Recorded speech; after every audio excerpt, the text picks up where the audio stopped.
Sa kabila ng kaliwat ka ng trade rumors, nito nilinaw ni Giannis Antetokounmpo na never siya magre-request ng trade sa Milwaukee Bucks, shutting down yung mga kung anong sabi-sabi tungkol sa kanya na baka iwan na nga ang koponan.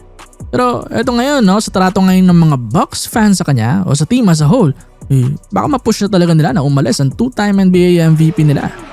Dahil ayun nga, sa nakaraang game nila kontra Wolves, natambak talaga ang Bucks. Noong halftime, nakarinig si Giannis Antetokounmpo ng mga boo at mga thumbs down mula sa kanila mismong home crowd. This is tied for the largest halftime deficit this year. It was also 31 to the Lakers.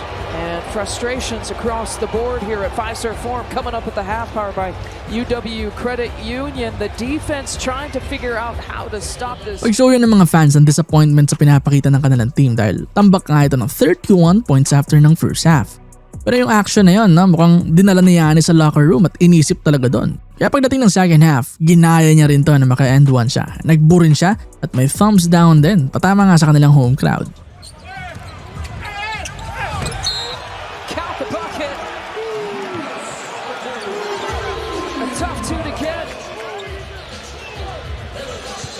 Tila nainis talaga ito sa trato sa kanya ng mga fans nila. Later on din sa post-game interview, sinabi rin niya na first time niya raw naranasan yung gano'n at parang hindi raw fair yun sa kanila. Yung ginawa ng supposedly mga supporters nila. Sinabi rin niya na when people don't believe in me, I don't tend to be with them. Isa ring strong na statement mula dito kay Giannis. When people don't believe in me, I don't tend to be with them. I tend to be against them. At yun nga, sa problema na yan, tinitignan tuloy ngayon kung magkakalamat ba talaga ng tuluyan ang relationship ni Giannis sa koponan dahil sa kanilang mga fans. Maaari kasing maging cold na ito sa franchise dahil sa paano siya itrato ng mga tao nila. Partida, napakarami niya pang ginawa para sa kanila.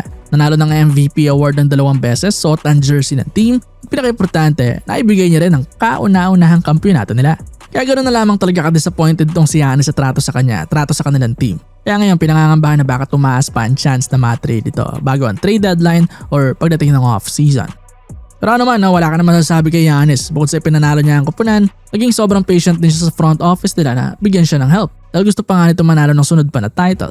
Pero hindi nga siya mabigyan. Ilang season na siya naghihintay, nandiyan pa rin siya hanggang ngayon. Pero yun mo, MVP caliber na player pero ngayon nasa 11th place sa standings dahil kulang lang sa help. Another year na naman na sayang sa kanyang prime years. Kaya maaaring mapatanong na yan sa sarili niya na sulit pa ba talaga mag-stay rito? Lalo sa treatment na natatanggap niya ngayon sa kanilang koponan.